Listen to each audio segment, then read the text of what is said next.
Vamos indo, tá? Eu tô tentando, tô carregando aqui e ainda não apareceu para mim, viu?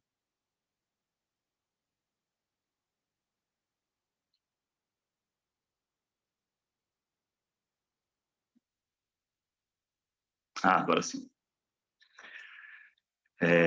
Bom, boa tarde a todos e todas que nos assistem.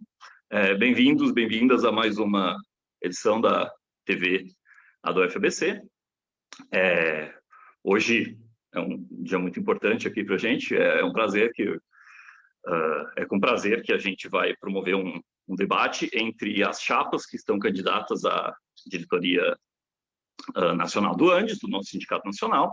Então, eu queria, desde já, agradecer a presença do Luiz Araújo, que é o representante da chapa 1, e da Maria Carlota, representante da chapa 2, que concordaram em participar desse nosso debate, um momento que, para a gente, é bastante importante, assim, dada a conjuntura atual e o momento delicado em que a universidade brasileira se encontra, com vários desafios, não só digamos, os esperados de sempre, mas, além disso, a questão da pandemia e o impacto disso na universidade. Então, temos uma missão muito importante aqui pela frente, né? Bom, sem mais delongas, eu vou passar para os nossos convidados, nosso convidado e a nossa convidada. Então, com base no que foi acordado aqui entre a gente vai começar com uma fala inicial de cada uma das chapas e depois a gente vai passar para a discussão de alguns pontos que já foram também previamente acordados, tá bem? A primeira fala inicial, de acordo com o sorteio que a gente fez agora há pouco, vai ser do Luiz Araújo, representante da chapa 1. Luiz, você tem 10 minutos, ok? Obrigado. Obrigado, boa tarde a todos e a todas. Rodrigo, Maria, eu primeiro queria agradecer à Associação de Docentes da Federal da ABC pelo espaço de debate, pela iniciativa, porque numa eleição é necessário discutir ideias de programa e verificar diferenças. Olha, as eleições do nosso Sindicato Nacional acontecem num cenário, né, muito complicado, né? Temos um governo profundamente autoritário, radical na sua política de austeridade, de ataque ao serviço público, no meio de uma pandemia, com o agravamento da crise econômica e com o desafio do exercício da nossa profissão, como é o caso do ensino remoto, né? E o futuro retorno presencial, quando isso acontecer, que também vai ser desafiador. Então, é um cenário, é neste contexto, né, que nós devemos fazer uma pergunta, e uma pergunta até relativamente simples: que tipo de direção precisamos para enfrentar esses desafios? Que tipo de comando, que tipo de rumo nosso sindicato deve ter para, né, ser eficiente, né, no combate, no enfrentamento de uma situação tão complexa? Então, eu vou buscar, nessa minha fala inicial, apresentar algumas respostas e, durante o debate, acrescentadas. Primeiro, é preciso ter uma direção que mantenha o sentido mobilizador que nosso sindicato acumulou nas últimas décadas. Não somente mobilização corporativa, né? Ela é necessária e sempre urgente, é feita também pelas nossas seções sindicais, né? Mas para enfrentar os ataques que nós estamos sofrendo, é necessário juntar todos os servidores públicos e todas as classes trabalhadoras. Nós temos uma certeza: sozinho não venceremos este governo. 2, é preciso uma direção testada na luta, seja aquelas lutas históricas, nosso sindicato com mais de 40 anos, seja as mais recentes, dos últimos períodos. Essa combinação, ela vai permitir, né, a continuidade, mas, ao mesmo tempo, uma mudança. Incorporação de uma nova geração de docentes, eu chamo da geração Reúne, né, que assumiram nos últimos anos a tarefa de dirigir as seções sindicais, como é o caso de vocês aqui, né, de travar a luta contra a reforma da Previdência no âmbito federal e nos estados, por exemplo, para falar da última batalha que nós travamos, né, e que, infelizmente, não fomos bem-sucedidos, nós, não só o Andes, mas todos os trabalhadores brasileiros. 3, é necessário uma direção que mantenha a independência do sindicato em relação aos governos. Não porque os governos sejam todos iguais, não, pelo contrário, né? Para nós, para nossa luta, um governo autoritário e conservador é um desastre, acelera as perdas, né? O golpe que aconteceu em 2016 mostrou que a mudança de conjuntura levou a um aprofundamento, né, da austeridade fiscal, a uma quebra do Pacto de 1988, retirada de direitos, tentativa de retirada de direitos. Mas, por outro lado, não menos importante, nós não podemos abandonar o sindicato ao termos um governo mais à esquerda, né? Ou seja, só serve o sindicato se não for um governo alinhado com o meu pensamento. O sindicato ele é útil e importante, independente do governo que esteja. E sendo uma federação e sendo um sindicato que tem o âmbito federal, como é o nosso caso, eu sou do UNB, debatendo aqui com os colegas da UFABC, tá? Mas temos também a rede estadual. Então, mesmo que seja o Bolsonaro que esteja governando, um governo ultraliberal, nós temos governos progressistas também governando os estados e nos enfrentamos contra eles. O papel da direção do sindicato é proteger os nossos interesses e sem independência isso não é possível, não dá certo. Quarto, alguém pode dizer, mas não é mais a esquerda que governa. É verdade, no âmbito federal sim, né? Então, é necessário então que a gente pense quais são as batalhas e como é que essas batalhas vão acontecer nos outros níveis de governo. E eu digo para vocês, da mesma forma que a reforma da Previdência desceu para os estados, a reforma administrativa alcança os estados e deveria estar tendo uma reação dos governadores contra ela. Infelizmente, não é isso que acontece. E vão ser complementadas nas redes estaduais. E o sindicato vai estar, a partir das suas seções sindicais, né? Hoje nós temos uma rede muito grande de estaduais, em alguns estados, como no Paraná, na Bahia, uma rede complexa de muitas universidades, né, descentralizadas, e que tem carreiras ainda muito precárias e que essas reformas estão atingindo direto essa nova geração de colegas. Quinto, nós precisamos aprofundar o enraizamento de nosso sindicato na base da categoria. O formato atual, em que a relação do sindicato com a base ela é intermediada pela seção sindical, precisa ser melhorada. Na minha seção, por exemplo, a diretoria anterior, da qual eu fiz parte, é uma direção que estava todos os setores mais progressistas, nós conquistamos o nosso sindicato, que está há 10 anos como uma associação recreativa, mas uma maioria da seção sindical achava que a melhor forma de fazer oposição à diretoria atual do Andes era não divulgar o que o Andes mandava para a seção sindical. Ou seja, se uma seção sindical quiser omitir o que o sindicato está fazendo, ela pode. Não temos canar direto, né? Nós somos um sindicato nacional. Quando, né, o Rodrigo, por exemplo, se filiou na UFABC, ele se filiou no Andes automaticamente. Mas muitas vezes ele não sabe que acabou de se filiar no Andes também e que uma parte da contribuição dele vai para o Andes. E que toda semana chega informes, atividades, mobilizações que o Andes está fazendo. E que isso depende das seções sindicais. Então, nós temos de criar canais mais eficientes de comunicação para criar um espírito de corpo, respeitando a autonomia das seções sindicais, mas criando um espírito de corpo do Sindicato Nacional. E o sexto aspecto que eu queria levantar é que nós precisamos aprofundar a unidade no campo da educação e com toda a sociedade. Os ataques que nós estamos sofrendo são um tsunami que nos afeta diariamente, tá? Em todos os espaços que nós vivemos, nós estamos sendo afetados pelos ataques, tá? Ataca com cortes no orçamento, a emenda 95 nos comprime qualquer possibilidade de expansão. Vocês, na Federal da ABC, são parte da expansão que ocorreu num período em que você tinha condições de expansão. A emenda 95 acaba com isso, não se gera mais vagas. Não se gera mais vagas, você também começou a cortar o custeio e a manutenção das universidades. Agora o ataque é nos salários. Não existe como cumprir a emenda 95 sem cortar salários e direitos. Por isso, a reforma administrativa atinge diretamente quem já está, né? É lógico que várias dessas políticas não começaram agora, né? Nós aqui, talvez todos, salvo engano, né? Eu sou mais velho, mas sou recente na rede federal, entrei em 2014 como concursado, então me coloco na mesma geração. Nós perdemos o direito de nos aposentar pelo vencimento integral com a reforma da Previdência, última no governo da Dilma, tá? Né? Criaram um subsolo para nós.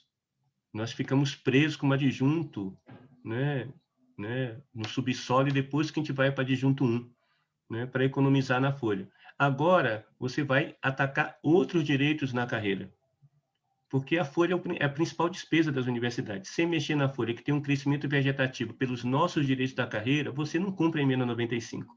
Então, o alvo e o desafio da próxima gestão é como proteger a nossa carreira, né, como impedir perda de direitos. Eu adoraria estar disputando uma eleição sindical para arrancar conquistas, para conseguir vitórias. Tá? Nós vamos passar um período, eu espero que esse período não seja longo, né, protegendo aquilo que nós conquistamos nos últimos períodos, para não ter perdas, para não ser desconstruído o mínimo de Estado que foi feito durante a Constituição de 88. Né? Eu faço parte da geração que em 88 achava que a Constituição era muito precária, que a gente nem deveria assinar a Constituição. E depois estou aí há 3 décadas, obrigado, estou há 3 décadas tentando cumprir o que está escrito na Constituição, é meio traumatizante. Então, o período é um período de ataques. A prioridade número 1 para nós da chapa é unir todos os setores sindicais, populares, né, todas as centrais sindicais para enfrentar a reforma administrativa, que vai ser o primeiro desafio que nós vamos ter. Primeiro desafio. E o segundo, depois, eu sei que no cronograma aí tem uma discussão sobre ensino remoto, nós temos que discutir como proteger os nossos direitos e as nossas condições de trabalho, né, na pandemia e no pós-pandemia. Bem, eu sou otimista, eu espero que tenha um pós-pandemia, né, que tenha vacina, né, pode ser chinesa, inglesa, albaniana, paraguaia, mas alguma que permita a gente voltar à normalidade, mas não vai ser a velha normalidade, vamos ter de ter outras condições de trabalho. Então, eu queria apresentar um pouco esses elementos para cumprir o tempo, né, e estou aqui para o debate. Obrigado, Luiz. Obrigado. Agora, concluída a fala inicial do Luiz, da Chapa 1, Unidade para Lutar, agora passamos à fala inicial da Maria Carlotto, da Chapa 2, Renova Antes. Maria, por favor. Bom, boa tarde a todas e todos que estão nos assistindo, ao Rodrigo e à Andréia, que está aqui nos assessorando, e boa tarde ao Luiz. Como ele, eu queria agradecer muito à atual diretoria da UFABC por ter organizado esse espaço. E já vou começar minha fala dizendo que essa eleição do Andes é, na minha opinião, uma eleição histórica, né? Ela é uma eleição histórica porque o Andes é um sindicato histórico, é um dos maiores sindicatos do Brasil, né, um dos maiores da América Latina, e se a gente olhar o cenário da Associação de Docentes no mundo, é um sindicato muito importante. É uma eleição histórica também, porque as ameaças que estão diante de nós, como o Luiz já comentou, são ameaças históricas, né? Ou seja, elas são inéditas. É óbvio que nós tivemos um período muito duro, né, principalmente nos anos 90, mas o que está diante de nós, né, enquanto sistema de ciência e tecnologia, enquanto sistema de educação superior, enquanto sistema de educação de maneira geral, é muito, muito profundo, né? E eu acho que isso se manifesta em cortes, né, que inclusive foram, como o Luiz colocou, né, a emenda 95, são cortes que vêm de uma emenda constitucional, ou seja, tem um impacto na Constituição, que vai exigir de nós uma luta muito grande para derrubar essa emenda constitucional. Ela se manifesta em intervenções políticas que estão pipocando, se manifestam em ataques simbólicos que não são menos importantes. Então, a gente tem um volume de ameaças que ele também histórico, né? Como eu comentei. Além disso, são condições, né, que marcam essa eleição muito excepcionais, né? A pandemia, a crise econômica, que vai se aprofundar e vai aumentar ainda mais essas tensões, uma crise ambiental, né, que está posta em questão e coloca o conhecimento universitário, técnico, também ele em questão, uma crise sanitária, que também foi alvo de guerra cultural, uma crise social, ou seja, são condições muito excepcionais, né? Nós não estamos presencialmente nas universidades, isso é totalmente novo, né? Vamos fazer uma eleição em uma condição técnica também nova, né? Também é histórica porque a gente está vivendo, e isso é a expressão, né, do fato de ter 2 chapas, um acirramento das disputas pela orientação do Andes. E aqui eu quero recuperar algo que está escrito na Carta de São Paulo em apoio à chapa 2, Renova Andes, né, que nós não criticamos as pessoas, né, que estão na direção do ANDES atual. Pelo contrário, tem companheiros muito valorosos, mas nós temos, sim, uma crítica política, a orientação política do ANDES, né, da atual direção, diante de todo esse cenário que eu coloquei, né? E por que eu acho que essa disputa se acirra? Né? De um lado, porque eu acho que a universidade que está sob ameaça, né, que está vivendo todo esse contexto, não é mais a mesma universidade de 10 anos atrás. É uma universidade que se expandiu, se interiorizou, em alguma medida, poderia ter sido melhor, mas em alguma medida se democratizou, tanto no seu corpo discente quanto no seu corpo docente. Então, o que nós estamos defendendo é muita coisa, não é pouca coisa, é um sistema enorme, né, que tem milhares de estudantes, milhares de professores, que produz ciência, né, que tem enormes desafios a cumprir num país como o Brasil, né, um país elitizado, onde a democratização do ensino superior tem um impacto social enorme. Então, eu queria frisar isso. A universidade que nós estamos defendendo não é qualquer universidade, né? O sistema de ensino superior brasileiro é um sistema de ensino superior que merece ser defendido, ainda mais depois das mudanças que ocorreram na última década. E também se acirrou porque a crise da direção do ANDES, a meu ver, é muito profunda, né? Então, na Carta de São Paulo, a gente expressa, né, a carta, queria só frisar, ela foi assinada por mais de 130 docentes de todas as instituições públicas do estado de São Paulo e mais de 40 deles da UFABC. E ali a gente explica um pouco o que nós estamos exatamente criticando na orientação política atual do ANDES, né? Eu tenho muito acordo com o Luiz quando ele coloca em termos de princípios do que deve ser a organização do sindicato. Mas na prática concreta, né, do que o ANDES fez nos últimos anos, isso o que as políticas objetivas que foram construídas, a orientação concreta é muito distante do quadro que ele colocou, né? E eu vou tocar em 3 pontos, né, do que eu vou chamar aqui do ANDES real, que eu acho que são muito importantes. O primeiro é que, diante de todo esse cenário, né, de crise, de ameaças muito profundas, né, e de uma nova universidade que precisa ser defendida, a unidade, né, ou seja, ampliar o arco de alianças do sindicato é muito importante.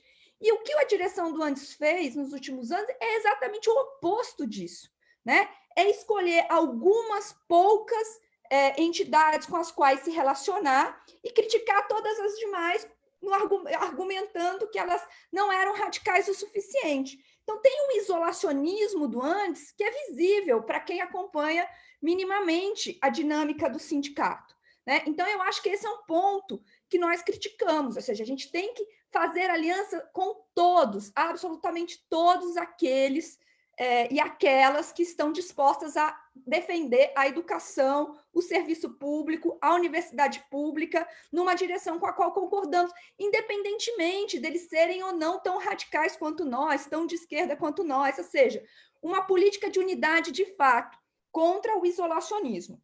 Um outro aspecto que eu acho que também nós criticamos é o que a gente chama de um certo burocratismo, né? O que eu estou chamando de burocratismo? Ou seja, um conjunto de procedimentos que, ao invés de aproximar os docentes, os afasta, né? Por exemplo, não vejo sentido num congresso de 5 dias, eram 6 dias, por pressão do Renovantes, isso diminuiu. Um congresso que dura 6 dias, né? Integrais, dedicados a discussões que muitas vezes não servem para organizar a base efetivamente, para organizar a luta. A gente não sai necessariamente desses 6 dias com centenas de dirigentes sindicais mais organizados, porque as discussões são muito burocráticas, se prendem em filigramas, né? Outro aspecto, né, que se manifestou na eleição, né? Eu entendo que a gente tem que produzir uma eleição segura, mas várias associações docentes do Brasil já tinham testado o modelo da eleição virtual, né? Inclusive a nossa, que teve um comparecimento recorde, né? Que elegeu a atual direção do FABC, com 70% dos docentes votando, mesmo sendo chapa única. Né? Por que a gente precisa de uma eleição que, ainda né, nesse formato telepresencial, que é mais burocratiza e afasta, né, os docentes do cotidiano do sindicato. E tudo isso se reverte num terceiro ponto, que para nós é o mais importante, que apesar de todo o discurso da construção do antes pela base, na prática o que a gente tem visto é um afastamento do antes em relação à sua base, né? E isso se reflete, isso é muito grave nesse contexto, onde a gente precisa mais do que nunca de um sindicato forte e representativo, porque isso corrói a legitimidade do sindicato, né? Ou seja, o que a gente está vendo é que o antes, ele muitas vezes não é reconhecido pelos docentes, e não porque as seções sindicais boicotam o antes, eu já vou falar sobre isso, mas porque na prática não identificam no sindicato um espaço onde as suas posições são minimamente contempladas. O exemplo do ensino remoto é o exemplo que a gente vai discutir, mas eu acho que ele exemplifica muito bem isso, né? Todos nós somos a favor do ensino presencial e contra a perenização do ensino remoto, mas a situação é muito emergencial. A maioria dos docentes brasileiros está trabalhando em ensino remoto, né? Por que o ANDES não pode construir uma pauta concreta de reivindicações para esses docentes, né? Isso, óbvio, eu sei que muitos dos que estão na direção concordam comigo, inclusive, ou que estão na chapa 1 concordam comigo, inclusive acho que o Luiz deve concordar comigo que é necessário, já estou concluindo. Maria. Oi, sim, já estou concluindo. Então, eu acho que esses 3 pontos da política concreta do ANDES são muito importantes. E quero terminar falando sobre a relação entre a do FABC e o ANDES, porque eu presidi a do FABC por 4 anos, e nós vivemos, Luiz, como seção sindical nova, uma dificuldade muito grande para arrecadar dos nossos filiados, porque nós não tínhamos desconto em folha, né? Então, nós não conseguimos repassar para o ANDES, porque sequer a gente conseguia arrecadação mínima. Então, nós tínhamos uma dívida com o ANDES, e por conta disso, nós éramos proibidos de participar dos espaços do ANDES. Tiveram várias situações, inclusive uma, né, no Congresso de Belém, que nós não pudemos sequer entrar como observadores, né? Então, para concluir, não é a do FABC, ela teve uma relação tensa com o ANDES, não porque ela não quis se relacionar, mas porque o ANDES não abriu essa possibilidade para nós. E, concretamente, não é enviando e-mail semanalmente, né, que a gente já concluo, a gente organiza a base, né? E eu acho que isso a gente vai poder discutir mais para frente. Obrigado, Maria.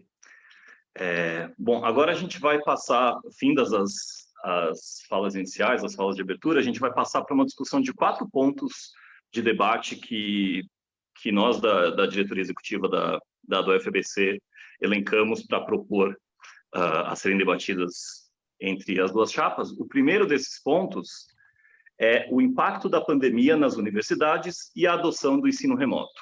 E daí, de acordo com o combinado aqui da alternância de quem inicia a fala, a primeira fala nesse ponto vai ser da Maria Carlotto, da chapa 2. Então, por favor, Maria. Bom, bem, acho que a gente esse tema certamente a gente vai debater em outros, não só nesse espaço, né? Mas a primeira coisa que eu acho que eu já adiantei é o seguinte, veja, nós da chapa 2 somos a favor do ensino presencial, certo? Sem prejuízo, obviamente, da gente incorporar tecnologias, como a gente já fazia, né? Enfim, de contato com os alunos. Mas o mais importante é que a gente sempre defendeu e continuamos defendendo que o ensino presencial é absolutamente insubstituível.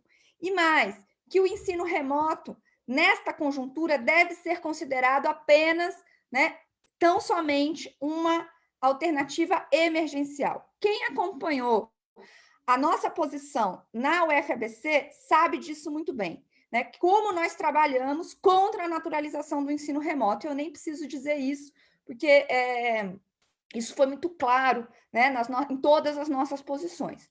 Por outro lado, a gente entende, nós da chapa 2 entendemos que o ensino remoto ele se tornou uma realidade incontornável. Na prática, a maioria dos docentes brasileiros já estão, e professoras e professores já estão trabalhando no ensino remoto, né? Então, é absolutamente fundamental que as associações docentes e o ANDES Sindicato Nacional construam uma pauta para proteger não só os docentes, mas também os estudantes e os TAs, né, que estão aí envolvidos nesse tipo de trabalho.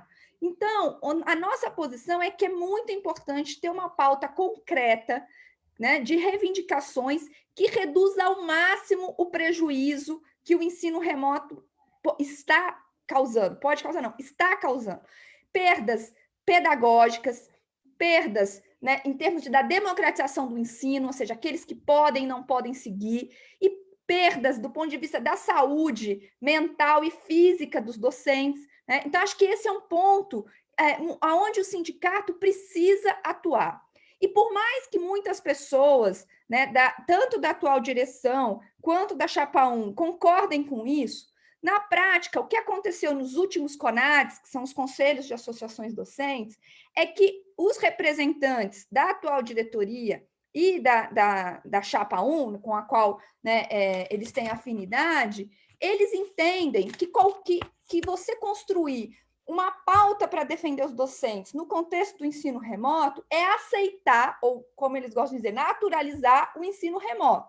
Então, a ideia é que, como nós, eles em alguma medida concordam que nós não podemos naturalizar o ensino remoto e que temos que defender, por princípio, o ensino presencial. Mas, diferente de nós, essa posição é um princípio tão caro para eles, né, digamos, que isso impede a construção de uma pauta, né, para que a gente reivindique melhores condições de trabalho, plataformas públicas, né, e assim por diante. Claro, eu até já escrevi sobre isso, eu acho que esse é um dos principais pontos de debate nessa eleição, porque isso expressa de maneira muito clara, né, o tipo de atuação que o Andes tem assumido, que o afasta, né, do contexto real da categoria e o afasta da base. E aí, de novo, né, de fato, o Andes ele produz muitas circulares, produziu um manual, né, mas a atuação do Sindicato Nacional tem que ir muito além disso. Né? Por exemplo, uma coisa fundamental que nós precisamos fazer é um levantamento urgente do impacto que o ensino remoto tem produzido sobre a categoria, né? Do ponto de vista de saúde, Um minuto, Maria.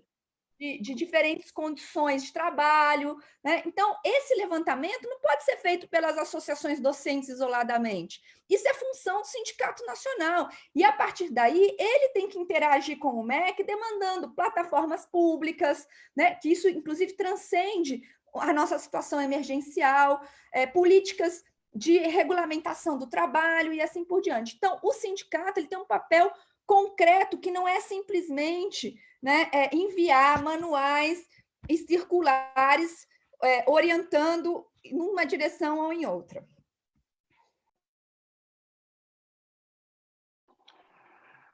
Obrigado, Maria.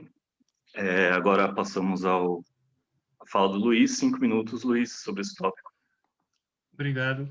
Bem, eu tenho um princípio, quando eu participo de um debate, é que eu falo das ideias que eu defendo, mas eu busco não interpretar o que os outros pensam, porque quando a gente faz isso, a gente sempre interpreta a partir da nossa lógica, tá? E nós temos que ter cuidado com fake news, tá? Tão populares. Essa história, Maria, do isolacionismo, eu vou te dar um exemplo concreto, como é que a luta acontece, tá? Eu estava em Brasília, eu sou de Brasília, mas eu estava em Brasília no Ocupa, na luta contra a reforma da Previdência, no ato de todas as centrais sindicais. Estavam todas as centrais e tinha muito Andes lá. Estavam junto com todas as centrais. Eu não me recordo das bombas ter escolhido os mais combativos ou os mais pelegos para atingir. Mas eu me recordo de uma parte das centrais decidirem ir embora, ao invés de enfrentar o que a gente estava enfrentando. Então, nós fazemos unidade com todos, mas criticamos quando as pessoas recuam no meio da batalha. Unidade se faz a partir de pautas comuns e de acordos. Tá? Nós não escolhemos com quem lutar. Nós enfrentamos o Bolsonaro com todos que querem ir para a rua. Nós já tivemos greves gerais desmarcadas na véspera, e que a gente estava preparado e discutindo. Então, a vida é um pouquinho mais difícil e menos floreada do que você falou, tá? Na construção da unidade. Sobre o ensino remoto, olha lá, há um consenso. Eu fico muito feliz de que, realmente, no meio da campanha, nós tenhamos um consenso de que a gente não pode ter como eixo do sindicato regulamentar uma modalidade emergencial como o ensino remoto. Porque a linha que separa entre fazer a pauta de reivindicação e regulamentar o ensino remoto é muito pequena, tá? No concreto. Cada seção sindical enfrentou esse debate nas suas unidades. Nós tivemos locais em que não houve debate, que foi imposto pela reitoria, e que a categoria foi contra que se implantasse isso. No primeiro semestre, havia uma dúvida fundada na sociedade brasileira de quanto tempo ficaríamos parados. Se fosse só um semestre, né, outras atividades poderiam ter sido desenvolvidas que não começar a aula de ensino remoto. E por que tinha esse questionamento em várias universidades? Pela exclusão digital de milhares de alunos, como isso aconteceu, pela sobrecarga de trabalho nos professores, os professores estão adoecendo, pela falta de formação para trabalhar com as plataformas, pelo ganho que as plataformas privadas teriam se abrindo negócios com plataforma privada para poder oferecer o ensino remoto, mas principalmente porque o que nós chamamos de naturalização no ensino remoto tinha a ver com o dia seguinte. Né? Na véspera da pandemia, havia um debate no Conselho Nacional de Educação de aumentar de 20% para 40% a possibilidade de ensino não presencial nos cursos superiores. Demanda do setor privado, mas aproveitada para enxugar o gasto com folha de pagamento, né, e garantir alguma expansão do ensino. As coisas se juntam nisso aí. Né? É verdade, né? E se você falar com todo mundo, ao contrário do que foi colocado aqui, da Chapão, vai dizer que o ensino emergencial foi necessário como contraponto à volta presencial. Na educação básica teve uma pressão muito grande, o setor privado pressionou para retornar presencialmente, e nós vamos ter agora novamente uma pressão pelo retorno não seguro de forma presencial. Então, assim, você não tinha como ficar parado. Agora, naturalizar isso é muito, muito, muito perigoso. Tá? Eu não vi ainda pessoas felizes com o que está acontecendo com o ensino remoto. Tá? Então, nós achamos que emergencialmente não teve escolhas, mas o fato de você não ter escolhas não significa que você goste das escolhas e reforce essas escolhas. Este talvez seja a nossa diferença. Infelizmente, o que a Maria chama de circulares, né, é a forma como chega na associação, ela preside uma associação, as decisões da categoria nos seus fóruns de deliberação.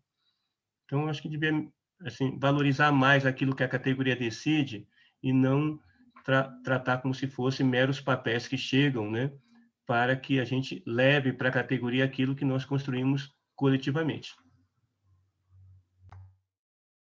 Muito obrigado. Antes de passar para o segundo ponto, eu gostaria de convidar todas as pessoas que estiverem assistindo a, por favor, colocarem se estiver assistindo a nossa live no Facebook, fazerem perguntas para as chapas aqui que estão debatendo, tá? Ao término desses 4 pontos, a gente vai selecionar 2 das perguntas feitas para serem debatidas. A única coisa que a gente pede é que as perguntas sejam para ambas as chapas. A gente não vai selecionar nenhuma pergunta que seja feita unicamente para uma das chapas. Tudo bem? Então, se vocês puderem já colocar as perguntas que vocês tiverem no chat, a gente agradece. Tá? Então, o próximo ponto é conjuntura política e mobilização com relação ao governo. E daí, mantendo a nossa alternância, a primeira fala agora é do Luiz. Por favor, Luiz, 5 minutos. Obrigado. Olha lá, como eu falei no início, o governo Bolsonaro, né, ele é um governo autoritário, conservador, ultraconservador, ele não governa para todo o país, quer dizer, nenhum governo governa para todo o povo, tá? Mas ele precisa manter uma base muito estreita, uma base social conservadora, ativa, operante, beligerante, para poder governar. Só que enquanto ele faz isso, né, ele vai fazendo as concessões econômicas que fazem com que a elite brasileira não precise descartá-lo. Por isso que é uma situação tão complexa. Tá? Né? Ele ataca as mulheres, ataca os negros, os LGBTQI, libera as queimadas de desmatamento, né? Privatiza, ataca os servidores públicos, corta recursos da educação e da ciência. Quer dizer, ele ataca tantos setores que você poderia dizer, bem, vamos juntar todo mundo, né? Porque esse governo não vai ter força para atacar todo mundo ao mesmo tempo. Acontece que a elite brasileira tem um programa e o Bolsonaro topou cumprir esse programa. Ele não é nem idiota, nem fraco. Essas duas coisas o Bolsonaro não é. Tá? Sem uma forte unidade não corporativa e com eixos unitários bem definidos contra o governo, ele vai sair vitorioso. Agora, não é fácil unir para mobilizar, pessoal. Por quê? Vamos pegar. Nós temos uma fragmentação de centrais sindicais com perfis muito distintos. Nós temos uma fragmentação no meio do serviço público. Muitos sindicatos, por exemplo, na reforma da Previdência, queriam se retirar da reforma. Quer dizer, se eu tirar minha corporação da reforma da Previdência, está tudo bem. Os outros que se explodam. Tá? O salve-se quem puder vai começar a acontecer agora na reforma administrativa. Então, o Andes tem trabalhado, via o FONASEF, por exemplo, né, o Fórum Nacional de Servidores Federais, para criar uma unidade, né, e ser fiador de uma unidade como tem sido no último período, uma unidade contra a reforma administrativa, por exemplo, que é a nossa principal batalha no momento. Tá? Né? Como fizemos na reforma da Previdência, buscando não só os servidores públicos, mas também articular com todas as centrais sindicais e movimentos sociais. Tá? Quando nós tivemos os cortes orçamentários, né, o ano passado, e fomos para a rua no 15 de maio, juntamos todos os setores. Todos os setores estavam na rua, indistintamente. Tá? Estava lá presente o Andes, estava a UNE, estava a PG, a NPG, estava as centrais sindicais todas, tá? De forma unitária. Então, nós acreditamos muito que é possível você construir pautas unitárias e enfrentar de conjunto, né, o governo. Mas você precisa fazer a sua lição de casa. Nós precisamos enraizar. O que é que nós estávamos fazendo antes da pandemia, pessoal? O nosso Congresso Nacional, lá em janeiro, tá, decidiu que a gente ia construir uma greve contra vários projetos que o governo estava apresentando. Se não fosse a pandemia, a gente estaria discutindo, já teria tido a eleição do Andes, já teria tido talvez uma greve longa, dura, né, que eu vi a Maria falando ainda agora, né? Nós não estamos em governos em que os sindicatos são recebidos. Tá? A greve que a gente ia fazer no início do ano ia ser uma greve muito dura e longa. Por quê? Era o Weintraub que estava no governo, não queria destruir os sindicatos, que não reconhecia a organização dos estudantes. Fomos para a rua, conseguimos reverter. Né? Então, a tática, digamos, com um governo autoritário como esse é muito distinta, né, de outros períodos da nossa história. Então, mobilização e unidade, primeiro mobilização da categoria, fazer o dever de casa. Tá? E isso depende e muito, né, da gente construir no setor das federais, no setor das estaduais e municipais, campanhas unitárias. Por isso que os fóruns do sindicato, eles expressam o acúmulo que cada unidade tem. Não basta apenas chegar lá e dizer o seguinte, olha, nós queremos construir uma greve para a semana que vem. Isso desce para as sessões sindicais, fazemos assembleia de base, verificamos como é que está o grau de organização da nossa categoria, como é que ela está se espelhando nisso, né? Porque às vezes ela pode ser uma necessidade histórica nossa, como foi na reforma da Previdência, e não ter pernas, porque é uma batalha narrativa que você pode perder, né, na sociedade em relação àquela demanda que você está enfrentando. Então, para nós, a principal tarefa no momento é unidade da classe trabalhadora, unidade dos servidores públicos para barrar o projeto da vez, que é a reforma administrativa, e impedir um aspecto desse projeto, eu termino com isso, que é a privatização por dentro dele, tá? Que é muito mais eficiente do que o Futurice. O que está na reforma administrativa é muito mais perigoso e perene do que os devaneios do Futurice do Weintraub. É isso. Obrigado, Luiz. Maria, por favor, 5 minutos. Antes de entrar nesse tópico, eu quero comentar 3 pontos que têm relação com essa questão. O primeiro é a questão do isolacionismo, né? Eu entendo a crítica do Luiz Araújo à questão das fake news, mas eu também acho um pouco desrespeitoso que toda a crítica, né, feita ao Andes seja classificada de fake news, como se a gente estivesse difundindo de má intenção mentiras sobre o sindicato. Isso não é verdade. né? Nós podemos ter, sim, interpretações diferentes do que é se isolar, do que não é se isolar, mas eu não parto do pressuposto que os colegas da Chapa 1 estão mentindo, e também não acho correto vocês partirem do pressuposto que nós estamos mentindo, né? Nós estamos fazendo uma interpretação sobre a ação do sindicato. Então, a primeira observação é essa. E pensando nessa questão do isolacionismo, você tem situações muito concretas, né? De novo, o 30 de setembro, né? Que era o último dia do nosso CONAD. Nós defendemos que a gente reduzisse o CONAD, né? Talvez pelo menos até amanhã do dia 30, para que a gente pudesse integrar essa luta com todos, né? Uma luta que nós integramos originalmente, mas que na prática nós não participamos das ações. Eu mesma não pude participar porque estava na plenária final. Outro exemplo, né? A Frente Nacional Popular de Educação, né? Que reúne várias entidades e que o ANDES até hoje não integra, né? Então, são situações muito concretas. O próprio exemplo que o Luiz deu, né? De uma manifestação, que eu nem sei as circunstâncias exatamente, mas todo o comentário dele está ancorado numa crítica, né? Ou seja, a gente já entra para fazer unidade criticando as demais seções sindicais, né? Eu não acho que temos que criticar quando elas têm que ser criticadas, mas essa postura muito sectária, Luiz, eu acho que, na minha opinião, está prejudicando a relevância que o ANDES pode ter na conjuntura. Com relação ao ensino remoto, nós temos acordo que o eixo do sindicato não deve ser regulamentar uma modalidade emergencial, mas não propor absolutamente regulamentação alguma, política de proteção alguma, pauta nenhuma. Eu também acho que é um equívoco, né? E na prática é isso que tem sido feito, né? E quando você relata a nossa posição, né, em alguma medida você nos coloca como defensores do ensino remoto, que nós absolutamente não fomos, né? Nem na nossa própria sessão, nem em outra. E por fim, antes de entrar, que o que eu tenho para falar também é muito rápido sobre a questão da mobilização, eu não acho que as circulares são meros papéis. Muito pelo contrário, acho que elas são muito importantes, mas eu também não acho que a ação do Sindicato Nacional tem que se reduzir ao encaminhamento de circulares, né? Eu acho que tem uma série de ações concretas que precisam ser tomadas e que só podem ser tomadas pelo Sindicato Nacional.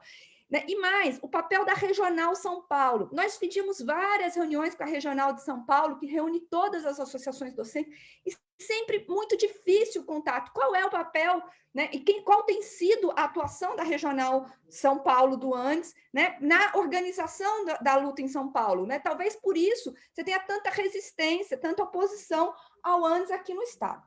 Sobre a mobilização, eu acho importante dizer o seguinte: nós estamos num contexto muito difícil. Ninguém tem a solução mágica de como mobilizar a categoria de hoje para amanhã, certo? Mas uma coisa nós temos certeza: um sindicato que se contenta em representar só uma minoria, ou seja, uma pequena quantidade de docentes que são muito mobilizados, que concordam integralmente com os nossos princípios, né? Eu acho que esse certamente não vai ampliar a mobilização. Então, é por isso que a gente precisa de uma renovação. Em certa medida, eu acho que nós fizemos essa renovação do FABC, certo? Ampliando, revendo várias posições, testando formas novas, novas linguagens, novas maneiras de se organizar, para a gente tentar ampliar a nossa representatividade e a nossa força, né?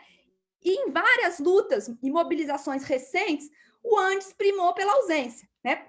Acho que a mais forte delas é a luta contra o golpe, que nos mobilizou muito na UFABC, justamente porque nós somos uma universidade nova, sabemos o impacto que teve as políticas do governo Lula e Dilma para a educação superior e o quanto aquele contexto, né, do impeachment era um contexto que se reverteria, como se reverteu, em ataques para as universidades. E o ANDES esteve ausente dessa luta, como esteve ausente de várias outras lutas, que para nós foi muito importante. Então, quem não mobiliza, sequer quando as massas estão na rua, vai conseguir mobilizar em momentos de refluxo, né? E ainda mais no momento, como você colocou, tão duro, né? Que as nossas lutas vão ser tão duras contra o governo Bolsonaro, que vai se reverter em perseguição, como já está acontecendo, né? No Ceará, em outros lugares. Então, eu acho que a gente precisa de uma mudança profunda na forma de organização do ANDES para enfrentar essa conjuntura. Obrigado, Maria. Gostaria de reforçar o convite a quem estiver assistindo para colocar perguntas para os nosso debatedor e nossa debatedora aqui, que serão feitas ao término da discussão desses pontos. O próximo, né, o terceiro ponto que a gente selecionou, é política sindical, relação com centrais sindicais e com outras categorias. Então, para iniciar a discussão desse ponto, a fala agora é da Maria Carlotto. Você tem 5 minutos, Maria. Desculpa, gente, eu estava com o meu microfone desligado. O que eu queria dizer, acho que o Luiz concorda comigo, é que o ambiente, né, onde o próximo período, ele é marcado por um ambiente no país muito ruim. Você tem uma piora das condições de vida, um aumento dos ataques à educação, né? A reforma administrativa vai ser um marco, né? Caso seja aprovada, a gente vai lutar para que não seja, na destruição do serviço público. Então, a gente tem um contexto muito, muito adverso, né? Não é um contexto onde, como o período anterior, como o Luiz colocou, que os sindicatos eram recebidos, mal ou bem, né? Mas é um contexto onde nós seremos perseguidos, né, para dizer o mínimo. Então, neste contexto, como eu já disse, o Andes devia primar por uma política de alianças muito amplas, né, que na prática, como eu já coloquei, ele se recusa a fazer, né? Então, acho que essa é a primeira observação que eu faria. A segunda, que tem, acho que a ver com a questão da organização sindical, e que o Luiz certamente vai defender, é que, tanto nos últimos congressos, o Renova Andes levou uma posição de se desfiliar da Central Sindical CSP com Lutas. E, de fato, a gente defende isso, porque a posição da Central Sindical, da qual o Andes hoje faz parte, na prática, foi de apoio ao golpe de 2016, certo? Não só não condenou, como em muitos momentos chegou a apoiar o impeachment da Dilma, alegando que se tratava de um governo corrupto, que tinha perdido condições de governabilidade, entre outras coisas. Isso não é fake news, né? Eu acho que na prática, o Luiz talvez diga isso, mas se a gente acompanhar a posição, a luta que nós tivemos para incluir a condenação do golpe, né, nas nossas deliberações, expressa isso, né? Mas sabemos, então, apesar de defender essa desfiliação, a gente sabe que na categoria, embora essa posição seja a maioria, inclusive entre pessoas da Chapa 1 que defendem, né, essa desfiliação, não há acordo na categoria hoje sobre o que fazer a partir daí. Né? E eu acho que esse é um ponto muito importante, porque eu acho que isso demanda, de fato, muito debate. Tem gente que defende que o Andes fique autônomo, tem gente que defende que o Andes se filie a outra seção sindical, outra central sindical. Então, assim, tem uma discussão enorme sobre o que fazer. E é importante dizer, na carta-programa do Renova Andes, na nossa plataforma política, não consta filiação à CUT, como muitos gostam de dizer, que nós só somos apenas uma força do PT para filiar o Andes à CUT. Não é verdade isso, certo? A CUT apoia muitas vezes as nossas lutas, estamos próximos, mas a gente não tem isso na nossa plataforma política, porque a gente reconhece que é uma discussão que não está amadurecida na categoria, né? Mas a gente defende, sim, que o Andes se relacione com o sindicato forte que com todas as centrais sindicais, todas, inclusive a CSP com Lutas. O problema é que a relação do Andes hoje com a CSP com Lutas na prática, né, de subordinação total. Então, o que aconteceu é que o Andes, que é um dos sindicatos mais importantes do país, perdeu relevância na conjuntura porque tem adotado certas análises, né, como essa, de que não era um golpe, 2016 não representava uma ameaça para a democracia, que tem levado o sindicato a tomar decisões equivocadas. Né? Então, eu acho que mais do que discutir que central a gente vai se filiar, eu acho que isso não é uma discussão para agora, nem da desfiliação, até porque isso é uma decisão tomada em Congresso, né? Não é uma decisão que cabe à direção do sindicato, mas eu acho que o importante amplie ao máximo a nossa relação, porque como eu comentei, e acho que isso é importante, né, frisar, o Andes ele tem uma importância muito grande. né? Na base, são quase 170 mil docentes, 79 mil deles filiados, com contribuição sindical, né? É uma força da classe trabalhadora brasileira, é uma força do movimento de educação, né? E é por isso que por essa importância que ele tem, é que ele deve sim se relacionar com todos, absolutamente todas as centrais, todos os movimentos, sem senões, sem questões que estejam agora, nesta atual conjuntura tão difíceis, dispostos a defender a educação e a universidade. Porque, como eu disse no início, a universidade que nós estamos defendendo, o sistema de educação que nós estamos defendendo, é muito importante, é muito forte, né? Então, a gente precisa de... 5 minutos. Obrigado, Maria. Agora, Luiz Araújo, 5 minutos, por favor. Vamos lá, olha lá. O bom do debate é que a gente encontra pontos comuns, mas a riqueza do debate é quando você vê onde é que estão realmente as divergências, tá? O que é que tem ponto em comum? É de que nessa conjuntura, em qualquer conjuntura, tá? Nós precisamos nos relacionar com todas as centrais. Gostei aí da Maria reconhecer o peso que o antes tem. Porque se a gente está tão isolado, tão acanhado, tão sectário, a gente deveria estar pequenininho, né? E nós continuamos grandes, tá? Continuamos fortes. Como ele acabou de reconhecer essa fortaleza que é muitos filiados, muito peso na sociedade, e para onde o Andes vai, ele mexe com o tabuleiro, pelo menos nos servidores públicos. O Andes saiu da CUT. E, assim, só para dizer o seguinte, eu não acho que toda crítica é fake, tá? Eu acho que essa do isolacionismo é uma narrativa fake criada, exagerada, que não tem base na realidade concreta das últimas lutas que nós travamos. Eu posso citar várias aí, lutas concretas, tá? Lutas unitárias, não as articulações que são parciais.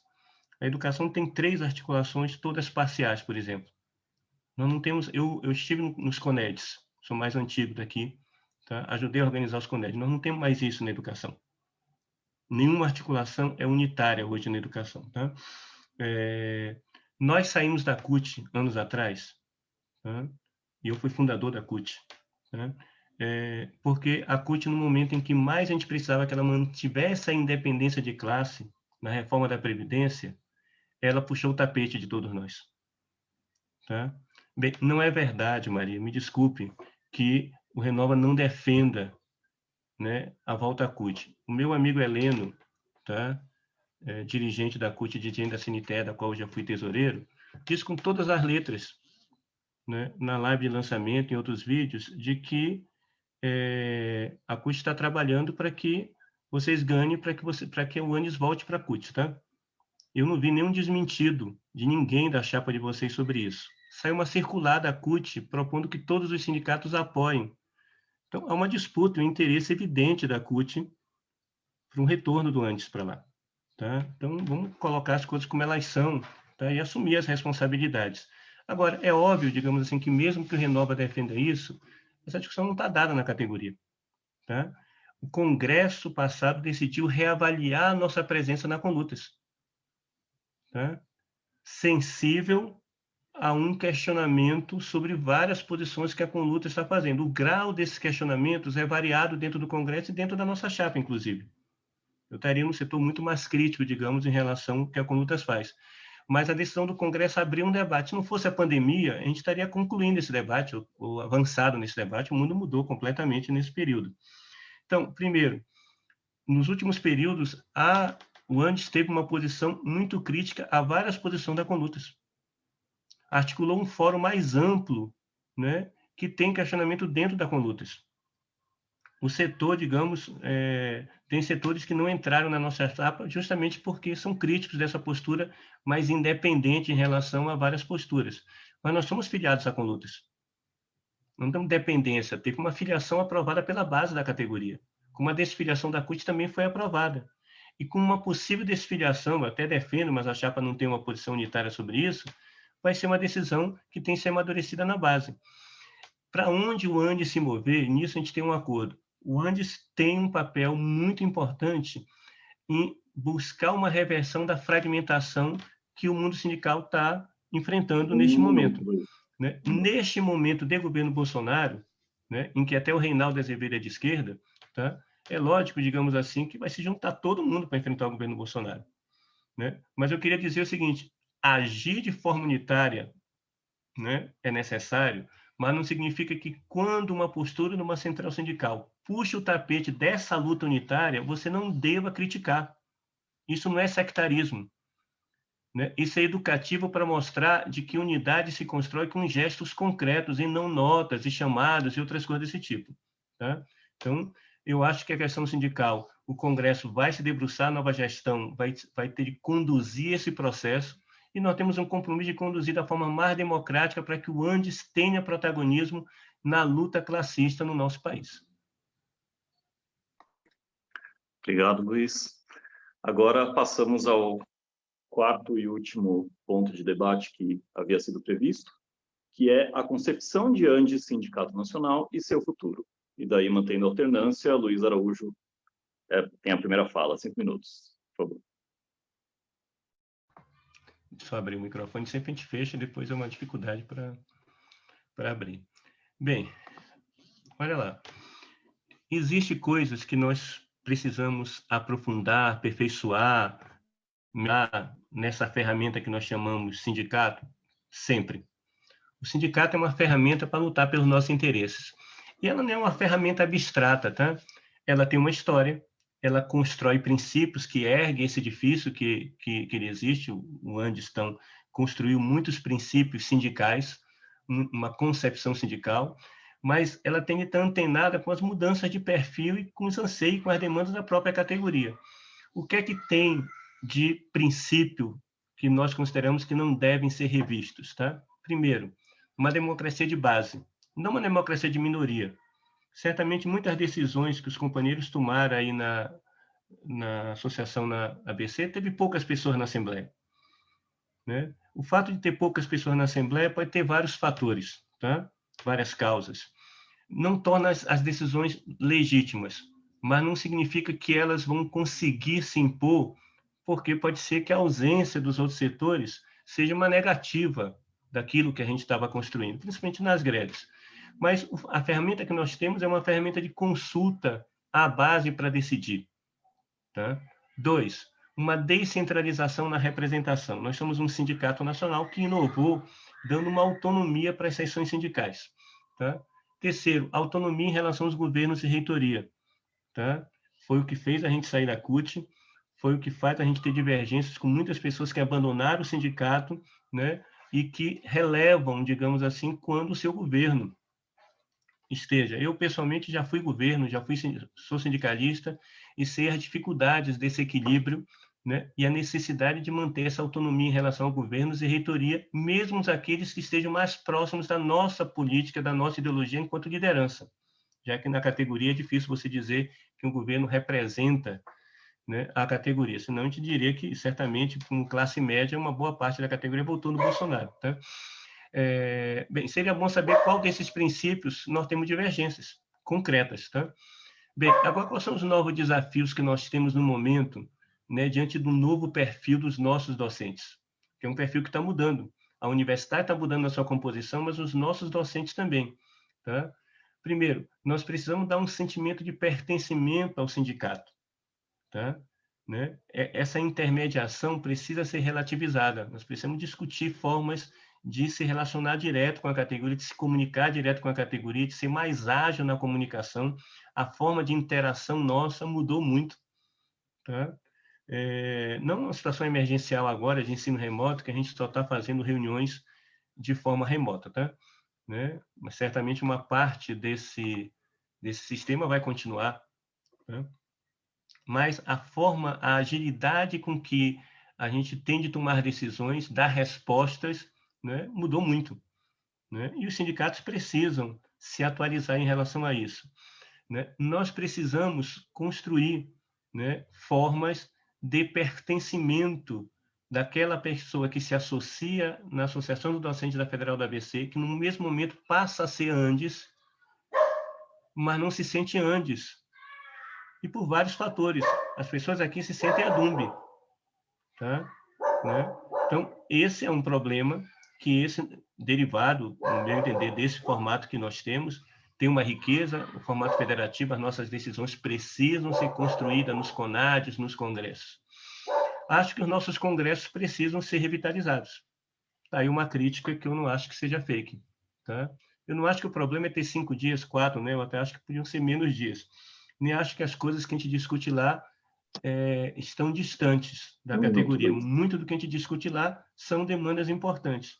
Mas muito do que se debate no Congresso não é debatido nas assembleias. Quer dizer, a gente permite que as pessoas façam materiais, escrevam teses, escrevam textos lá, né? Mas uma parte dessa riqueza não é discutida de forma obrigatória e muitas pessoas, eu mesmo me senti, fui em congresso em que a minha seção sindical não debateu nada. Quer dizer, eu votava por mim e isso me deixava, digamos assim, incomodado. Por quê? Porque eu não sou delegado próprio, sou delegado da Assembleia que me elegeu e a Assembleia não discutiu o que a gente ia discutir no Congresso. Então, aperfeiçoar esses mecanismos de que você tem uma ordem de prioridade, que você dê peso diferente nas discussões, é necessário. Então, nós somos uma chapa que representa continuidade e mudança. Continuidade porque nós queremos continuar os princípios e mudança porque incorpora uma nova geração antenada com essas mudanças que a nossa categoria está vivendo. E é isso que a gente está oferecendo para a nossa categoria nessas eleições e pedindo voto. Obrigado, Luiz. Maria Carlota, agora, por favor.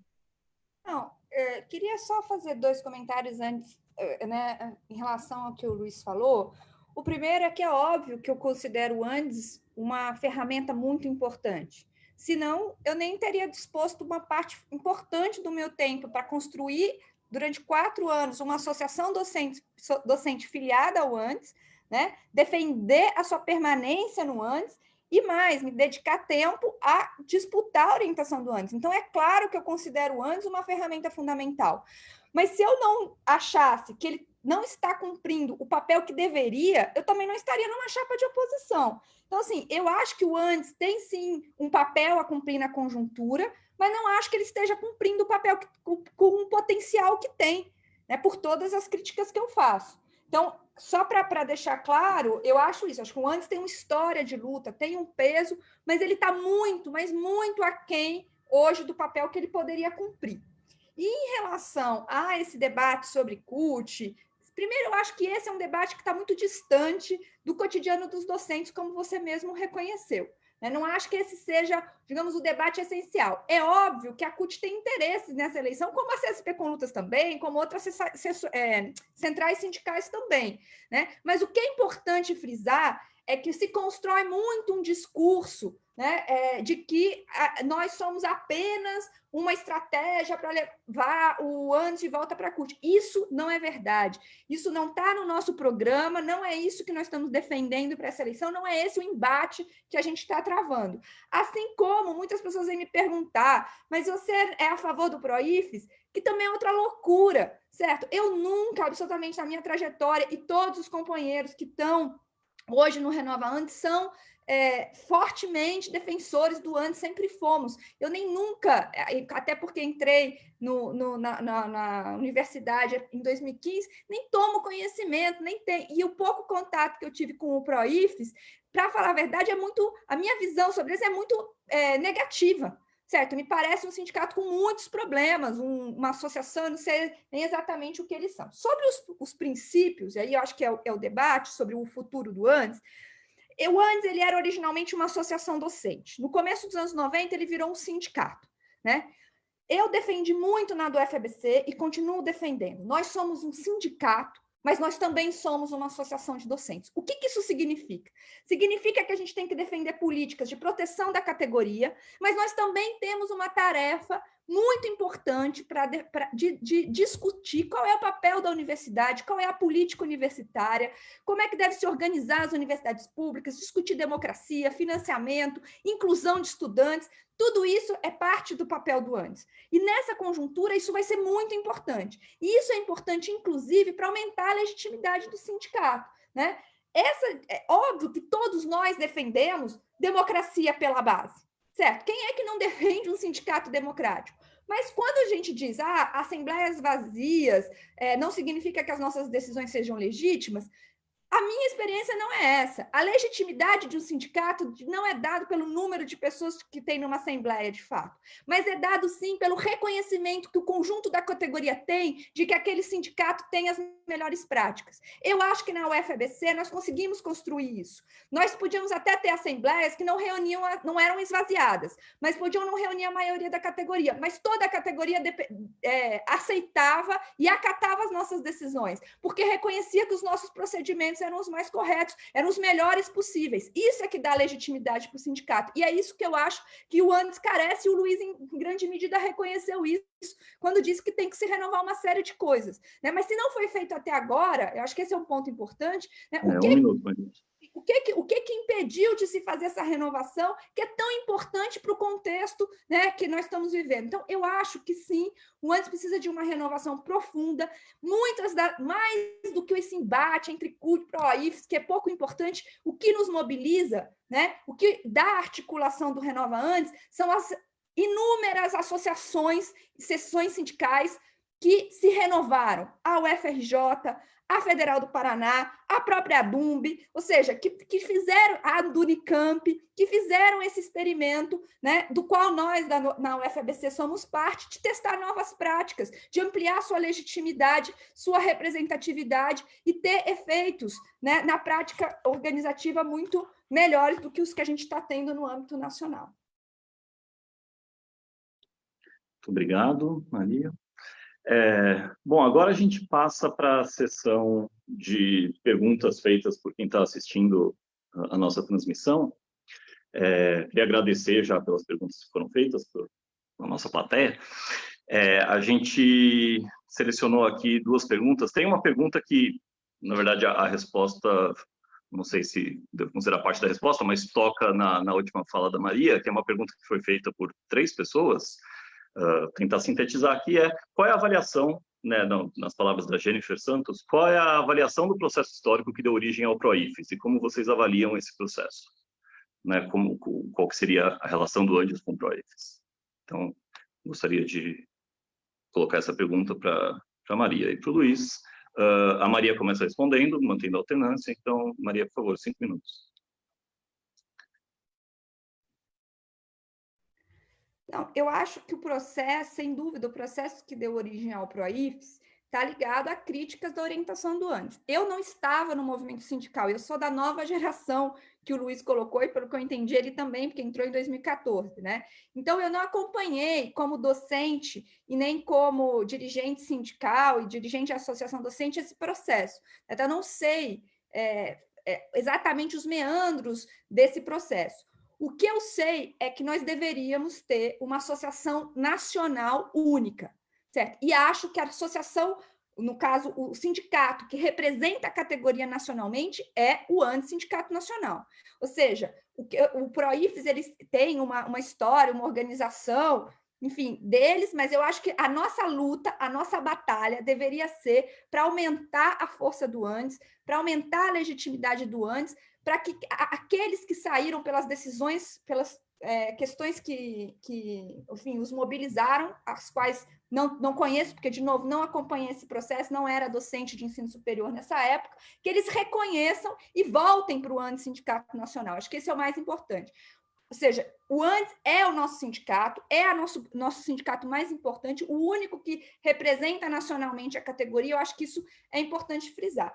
Agora, eu acho que esse debate, né, sobre o PROIFES, ele é um debate importante, eu não minimizo a importância dele, mas eu acho que mais importante é a gente debater as práticas, né, da base, da organização do ANDES, que nos permitiria aumentar a representatividade. Porque, veja, Luiz, a maioria, você concorda comigo? Nós somos 170 mil docentes de ensino superior público nas suas diferentes categorias municipal, estadual, federal. Desses, só 79 mil são filiados. Claro que a filiação se dá na seção sindical local, mas o ANDES poderia ter um papel muito importante, né, de ampliar essa filiação, de ampliar a sua representatividade. Hoje, né? De novo, eu acho que representatividade e legitimidade, elas estão associadas, mas elas não são sinônimos, né? Hoje a gente carece de representatividade, mas mais do que de representatividade, de uma certa legitimidade junto à categoria, que nesse contexto, por exemplo, está muito distante, né, da discussão das eleições, né, do que é a importância do antes. Então, eu acho que a gente tem que ter, de fato, um processo de renovação de práticas para que o antes possa cumprir o papel que ele pode cumprir, mas não vem cumprindo, de defesa intransigente da categoria, da profissão docente e das universidades e institutos federais, centros de educação tecnológica, que são um patrimônio da sociedade brasileira, né? Ou seja, a gente tem uma luta para travar que não é só uma luta corporativa, é uma luta de orientação política, de qual é o papel que a educação, a pesquisa de ciência, a pesquisa e a tecnologia podem cumprir num país como o Brasil. Porque uma coisa que eu acho muito importante, né, de enfatizar, é que o Andes, ele principalmente na defesa da verba para pesquisa e ciência e tecnologia, para política científica e tecnológica, para discussão sobre tecnologia social e a importância da renovação, né, dessa prática de produção de tecnologia, também se fez muito ausente nesses últimos anos. E o argumento, eu até entendo, é que a CAPES e o CNPq, a FAPESP, né, elas promoveram políticas de avaliação que são muito complicadas, as quais criticamos, então defender a CAPES e o CNPq seria um contrassenso dessa perspectiva, mas eu acho que a gente pode seguir com as críticas que temos a essas agências, mas, ao mesmo tempo, defender o papel que elas têm no financiamento da ciência e tecnologia. E o Andes deveria cumprir um papel mais forte ao lado da SBPC, da ABC, nessa que é uma coisa importante para as condições de trabalho dos nossos docentes, né?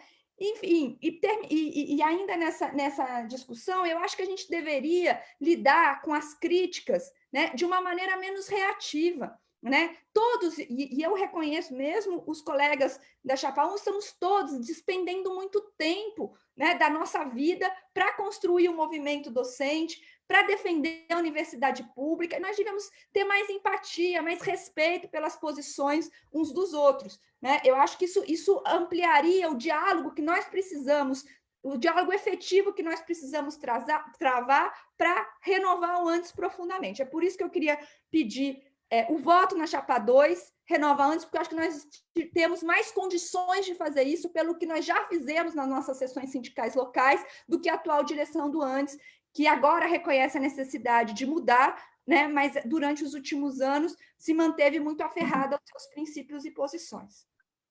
Obrigado, Maria. Luiz Araújo, por favor, 5 minutos.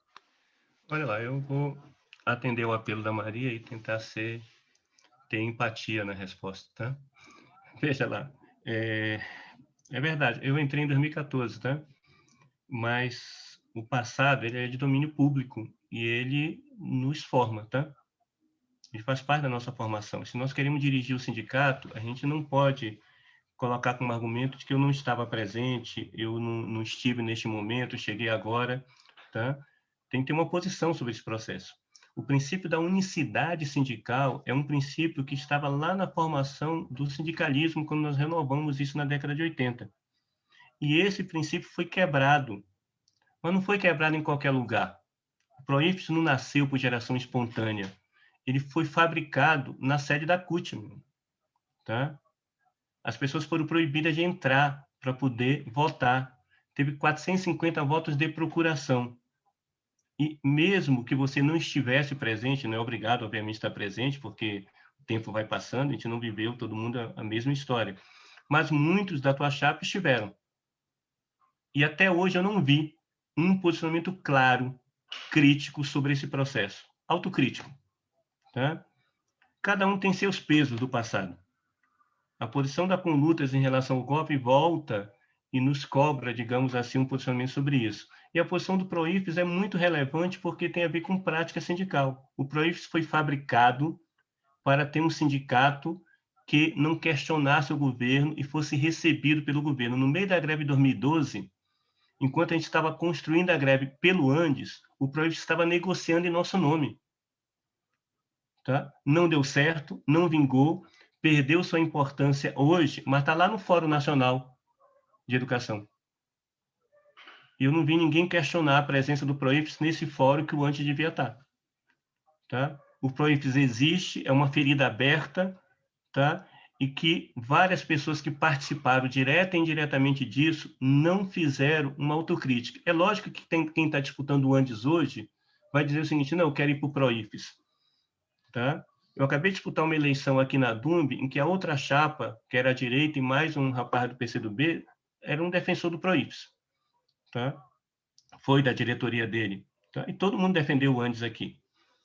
E ser oposição a essa situação faz parte do debate interno.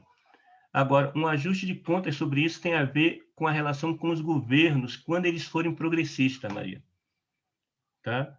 Porque foi uma coisa patrocinada e que teve aval de parte dos que te apoiam agora. A posição da CELI, lá na Bahia, na relação com o Proifes, é dúbia. E eu já falei isso para ela. Tá?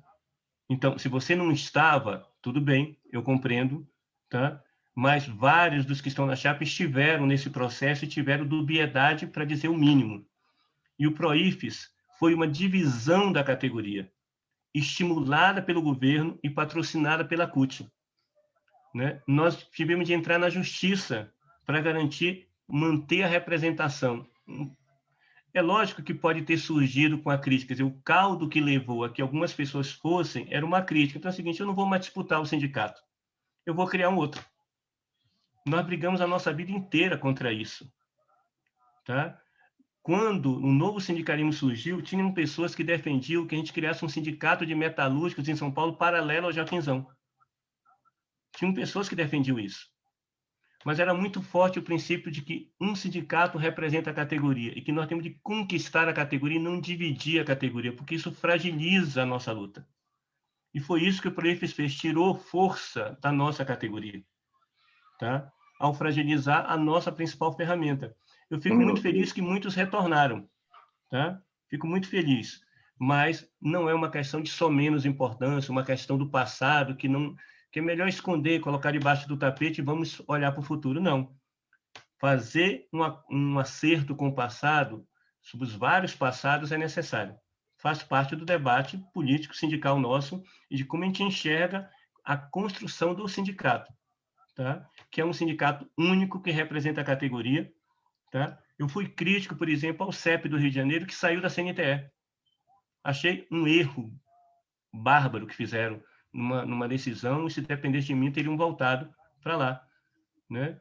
Para mostrar um outro lado da moeda, digamos assim, de que você se separa de uma coisa, de uma ferramenta que você criou e que você tem que disputar dentro. Ir lá para dentro e disputar como vocês estão disputando, de forma democrática aqui, colocando as suas críticas, as suas posições. É aqui dentro que a gente faz o debate, não criando uma coisa paralela. Obrigado, Luiz. Agora a gente abre para a próxima e última pergunta feita por quem está assistindo a gente. Essa pergunta foi feita pelo Michel Costa, e a pergunta é: como as duas chapas veem os números sobre a participação docente no sindicato? Digo, da quantidade de docentes que temos no país, de quantos que estão sindicalizados e destes, de quantos estão participando das ações em prol da categoria. Mantendo a alternância, quem começa respondendo é o Luiz Araújo. Por favor, Luiz, 5 minutos.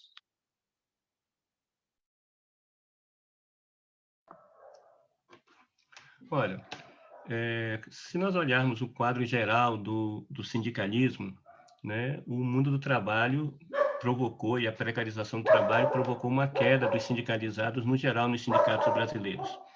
Os sindicatos de servidores públicos são exceção dessa regra, né, por ter estabilidade e pela dinâmica que nós temos nos sindicatos. O nosso índice de sindicalização no funcionalismo público é alto. Isso tem a ver, né, mesmo que a gente diga que o nosso trabalho ficou precário, mas a relação de trabalho é um pouquinho mais sólida. Né? Se nós pegarmos uma tabela de precarização, os colegas nossos da educação básica, que tem metade, por exemplo, em alguns estados, de substitutos temporários, é muito mais precário para garantir que essa pessoa se sindicalize, sabendo que pode ser demitido, pode não ser renovado o seu contrato. Não é o nosso caso, então nós somos menos dependentes. Tá? E o fato de que nas reitorias das universidades serem eleitas diretamente, tá? Ressalvados os períodos autoritários, como agora estamos vivendo um período de intervenção nas universidades, favorece também que o representante do Estado mais próximo da gente, né, não nos persiga, tá, diretamente, mesmo que tenhamos várias universidades que têm perseguições à organização sindical, e hoje nós estamos vivendo várias perseguições se dependesse do Guedes, já tinha acabado com o consignado dos sindicatos, né? Tinha extinto os sindicatos, que é o modelo Allende, né, do Guedes, né, de como se relacionar com os sindicatos, tá? Agora, então, estamos satisfeitos de termos aí mais ou menos a metade da categoria já sindicalizada? Não. Há uma responsabilidade do Andes nisso? Sim. Há uma responsabilidade das seções sindicais nisso? Sim, também. Porque, como eu falei, esse sentimento de pertencimento ao Sindicato Nacional ainda precisa ser reforçado, né? O Rodrigo foi lá, vou pegar o Rodrigo que está aqui na minha frente, né? Mas o Rodrigo foi lá e se filiou, né? A primeira coisa que eu fiz, né, foi sair do departamento de pessoal e fui lá na Dumb me filiar. Quando eu me filiei na Dumb, como vários dos nossos lá se filiaram. A Dumb tem um índice de sindicalização altíssimo por causa da URP que nós ganhamos no passado, tá? Mas nós temos uma geração de 700 quase 800 professores que nós fizemos uma campanha de filiação e filiamos 50, 60 agora no último período. E achava que a gente ia filiar mais gente. Então, o processo de filiação é um processo de convencimento de que a associação, ou o sindicato nacional, mas as suas seções sindicais, são úteis para a vida cotidiana. Nós temos uma categoria mais individualista hoje. É uma das mudanças de perfil que nós temos, né? Que aderiu mais ao produtivismo. Então, são as lutas que geram esse sentimento de pertencimento, tá? Em períodos de ganhos, né? Se você está numa conjuntura em que você ganha, arranca conquistas, esse sentimento de pertencimento cresce muito mais rapidamente. No período de baixa temporada, é muito mais difícil sindicalizar pessoas, tá? Né? Agora, é uma responsabilidade exclusiva da direção do Sindicato Nacional? Não. Enraizar mais o sindicato, conseguir dialogar mais com essa nova geração é importante. É um mecanismo importante para que você chegue, e eu acho que é um ponto que nós da Chapa 1 estamos nos comprometendo a nos debruçar, né? Porque essa mudança de perfil exige novas linguagens, novas formas de se comunicar com essa categoria, são novos problemas que são mais sensíveis para eles. Tá? Dou um exemplo, nós temos uma discussão acumulada muito grande sobre carreira. Tá? Bem, nós fazemos parte aqui, todos nós aqui, os 4, de uma geração que não se aposenta com um provento integral. Tá? Né? E que isso impacta muito assim no que a carreira podia trazer de ganho para a gente, porque nós vamos nos aposentar não com salário de titular, nós vamos se aposentar pelo teto. Então, o estímulo para valorizar essa carreira e disputar essa carreira diminuiu, porque eu não vejo um benefício, digamos assim, pós a aposentadoria, né? Eu vou ter uma redução de ganhos e vários achatamentos que ocorreram. Então, eu acho que está aquém, acima da média, logicamente, aí dos trabalhadores e dos servidores públicos, né? Mas esse estreitamento da relação com as seções sindicais, né? E um diálogo maior com esse novo perfil dos professores e uma nova temporada de conquistas é que vai terminar você conseguir a 60%, 70%, 80% de sindicalizados. Não é abstrato isso, não depende só das direções sindicais você conseguir um alto índice de sindicalização. Obrigado. Maria, por favor, 5 minutos. Não, eu queria só dizer que quando eu disse por isso que eu acho que a gente deveria ser empático, eu estava falando sério, né? Eu acho que a fala dele sobre o PROIFES, em alguma medida, né, parte de um lugar, né, um pouco desrespeitoso. Eu disse que eu não vivi esse processo, portanto, eu não tenho os traumas, o envolvimento subjetivo, o que não significa que eu não conheça e que não significa que eu não tenha posição. Aliás, eu expressei a minha posição claramente na minha fala, que o ANS é o único sindicato que deve representar a categoria. Então, que eu defendo a unicidade sindical exatamente como o Luiz. Não tem dubiedade na minha posição. E eu acho que esse lugar, né, daqueles que conhecem profundamente a luta e que estão, portanto, nessa posição de melhor representar os professores, como você colocou, quem quer dirigir o sindicato deve conhecer a história. Acontece que, como eu, milhares de outros docentes não viveram profundamente essa história. Então, não tem, como outros têm, e eu respeito, um envolvimento subjetivo com essa discussão, o que não significa que eles não conheçam a história e que não tenham posição, como eu tenho. Tanto é que sempre defendi o antes, estou aqui disputando antes, e é o único sindicato que eu defendo. Então, eu acho que esse é um primeiro ponto. O segundo é que você disse que nunca viu o Renova Antes ter uma posição de... Isso também não é verdade, Luiz. Quando a UFPE, a Federal de Pernambuco, quis votar a toque de caixa a saída do antes, a CELI mandou uma carta, que ainda estávamos lá no contexto do Congresso, depois se debandou, ligou para todos, tentando manter a UFPE no antes, soltamos uma nota muito dura, então as nossas posições não são dúbias sobre essa questão, tá? Eu entendo que vocês usem esse tipo de argumento, até porque, pelo que eu vejo da sua fala, você concorda totalmente com a gente de que precisa de uma renovação, precisa mudar práticas, mas como vocês têm pouco argumento contra isso, vocês gostam de mobilizar essa discussão com posições que não são verdadeiras, né? O Renova Antes tem uma posição muito clara em defesa da unicidade sindical e contra o PROIFES, não tem dubiedade nenhuma.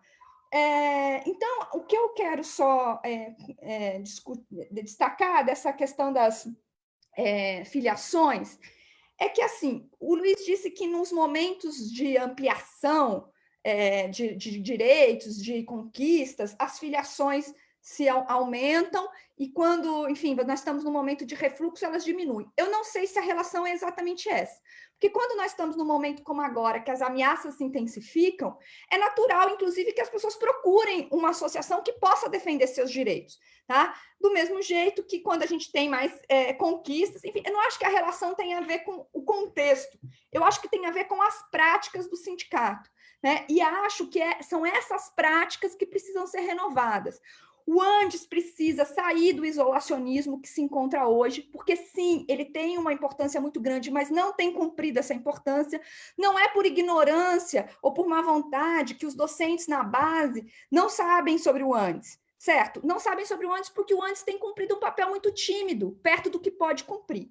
Acho que ele tem que rever algumas práticas muito burocráticas que exigem muito tempo de dedicação para você conseguir acompanhar minimamente, né? E quando você quer fazer isso, ainda as pessoas te dizem que você não sabe o suficiente, portanto, você não está credenciado para sequer participar dessa disputa, como a gente acabou de ver, e assim vai, ou seja, é um sindicato muito fechado em torno daqueles verdadeiros militantes. Isso afasta os docentes, né? Nós temos milhões de obrigações, eu amo dar aula, amo fazer pesquisa, né? E faço movimentos docentes porque acho que isso é importante para defender a universidade para a qual eu dedico a minha vida. E acho que muitos outros docentes estão na mesma situação que eu. E a gente tem que abraçá-los, né? E não afastá-los com práticas exigem muito, muito tempo, muita dedicação, né? E esse tipo de constrangimento que eu acabei de passar. E, por fim, acho que um outro aspecto que é importante é a representatividade e a legitimidade do sindicato. Ou seja, o antes tem que se aproximar da base, né? Tem que se aproximar do conjunto dos docentes, né? Coisa que ele tem condições de fazer, mas não tem feito. E não tem feito não porque as associações docentes boicotam o Andes. Isso não é verdade. Pode ser pontualmente, mas não é por isso. É porque toda a estrutura enorme que o Andes tem, né, de mobilização, de levantamento de dados, de promoção de políticas, não tem sido usada.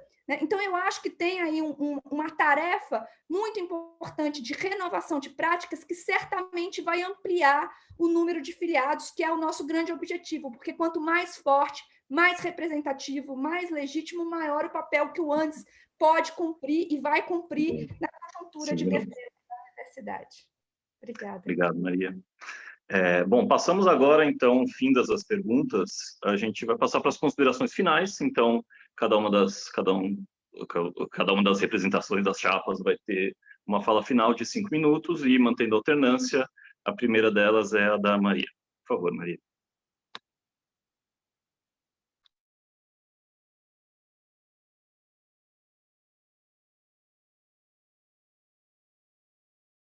Sim, é Desculpa. você, Maria. Considerações finais, 5 minutos. 5 minutos de considerações finais, ok. Não, é porque como bom, bom, vamos lá. Eu achei que era o Luiz que ia fazer, por isso eu estava aqui desconcentrada. Perdão. Não, eu acho que é importante frisar que o Renova Andes ele está enraizado num processo que já vem acontecendo, né, de renovação das associações, de um conjunto de associações sindicais que estão na base do Andes, né, associações grandes que nesse último período passaram por um processo de renovação. Né? A do Unicamp é um exemplo, a do FABC, a do FRJ, a DUMB, que o Luiz até citou, ou seja, eu acho que existe um movimento que já está acontecendo, que não tem a ver com essas grandes... Está relacionado, mas não é o determinante, né? Esses grandes embates, mas essa prática que já vem se renovando na base do movimento docente. E por quê? Porque a universidade mudou, ela é hoje mais feminina, né? Mais preta, mais pobre do que foi no passado. E acho que isso tem impactos, né, sobre o movimento docente, e acho que o Luiz, inclusive, reconhece isso. O que eu acho importante frisar é que nós defendemos um Landes mais próximo da situação concreta dos docentes, menos isolado, menos burocrático. E acho que é possível fazer isso, porque nós já provamos que é possível fazer nessas associações docentes que se renovaram nesse último período. Né? Acho que a gente reconhece, pelo menos aqui em São Paulo, né, no movimento que a gente tem feito, na Carta de São Paulo, que tem pessoas muito valorosas na Chapa 1, a gente respeita a luta dessas pessoas, mas a gente tem uma divergência profunda em relação à orientação do sindicato. O Andes, a ameaça que nós estamos sofrendo é histórica. Essa eleição, portanto, se dá num contexto histórico. A gente precisa, mais do que nunca, de um sindicato nacional forte, representativo, legítimo, capaz de barrar os ataques que a gente tem sofrido, que recomponha o orçamento das universidades, que proteja a carreira dos docentes, que proteja os processos de democratização que a universidade viveu e aprofunda esses processos e assim por diante. Nós temos uma tarefa muito grande de defesa da universidade pública, da nossa carreira, que é fundamental para que a gente possa produzir conhecimento e difundir conhecimento através do ensino e da extensão. Então, é para esse objetivo, né, com esta finalidade, que a gente propõe uma renovação muito profunda das práticas, né? É por isso que a gente critica a atuação do Andes nesses últimos 10 anos, que reduziu a importância que ele tinha, né, junto à categoria, e que acho que agora, a partir desse processo de renovação, ele pode voltar a ter um Andes menos sectário, menos burocrático, menos isolado, né, menos em confronto com as posições da categoria, da sua base, e acho que a gente pode construir isso com um processo de renovação. Então, eu queria pedir para todo mundo votar entre o dia 3 e 6 de novembro, na Chapa 2, Renova Andes, né? Dizer que a gente tem aí enfim, uma plataforma que pode ser acessada nas nossas redes sociais e dizer que, assim, nunca, talvez, nós precisamos tanto do Sindicato Nacional como nesse contexto. Né? As ameaças que o governo Bolsonaro representa com negacionismo, com autoritarismo, né, para as universidades é muito profundo. E o Andes ele tem um papel essencial a cumprir nessa conjuntura, tanto se a gente considerar a luta mais ampla da sociedade brasileira pela vida, pela democracia, pela defesa da educação, da ciência, da tecnologia, ou seja, né, nessa posição, nessa luta política mais ampla, quanto numa posição mais de defesa da... de defesa da categoria, da sua carreira e da sua estrutura. Dizer que eu respeito muito os companheiros que estão na direção do Andes hoje, mas que eu realmente divirjo, né, principalmente da leitura que eles fazem do que o Andes fez até agora, que na leitura deles é o máximo que o Andes podia fazer. Eu acho que o Andes fez muita coisa, mas não é tudo o que ele podia ter feito. Ele podia ter feito muito mais se tivesse renovado suas práticas, seu funcionamento, adotado uma posição menos sectária, menos burocrática, menos isolacionista. Obrigado, Maria. Luiz Araújo, por favor. Bem, na minha militância, eu aprendi que toda vez que um homem faz uma fala e uma mulher ela se sente constrangida com essa fala, é porque a gente fez alguma coisa errada, tá? Então, se eu te constrangi, eu queria pedir desculpa, não foi a minha intenção, mas quem sente o constrangimento é que expressa ele, tá? Eu tentei dizer que para o futuro você estava tendo uma posição clara sobre o PROIFES, mas que sobre o passado estava dúbia a posição, né? Vai que eu entendi errado, né? E não era minha intenção te constranger. Segundo, eu entrei aqui, peço desculpas sem ter feito duas coisas ao mesmo tempo, tá? No Instagram do FRJ, que foi citada por você como um exemplo de renovação. O CONAD, de agosto, aprovou uma campanha contra a reforma administrativa. O ANDE, junto com o FONASEF, que é uma articulação de todos os servidores públicos, lançou uma campanha na mídia, no Instagram, nas redes sociais do ANDE. Eu não consegui encontrar, Maria, uma referência, uma. Eu só queria que fosse umazinha, né? Uma referência de nada do que o Andes mandou para a do FRJ dessa campanha. Isso significa invisibilizar o sindicato. Essa renovação nós não queremos. Que não cumpre as decisões que a categoria discute, que boicota onde governa, para que as pessoas não enxerguem o que o sindicato está fazendo e depois diga o seguinte: olha, o sindicato está ausente, nunca mais apareceu por aqui. Mas eu não socializei o que o sindicato mandou, a gente decide unitariamente no fórum do sindicato uma campanha. Eu não faço essa campanha, eu desconheço essa campanha. Aí, quando chegar lá no Congresso, vai dizer: cadê a campanha do Andes sobre a reforma administrativa? O Andes não fez nada sobre a reforma administrativa. Mas eu não fiz a campanha, eu não disseminei na categoria essa campanha, eu boicotei. Como eu vivi, eu faço parte da DUMB.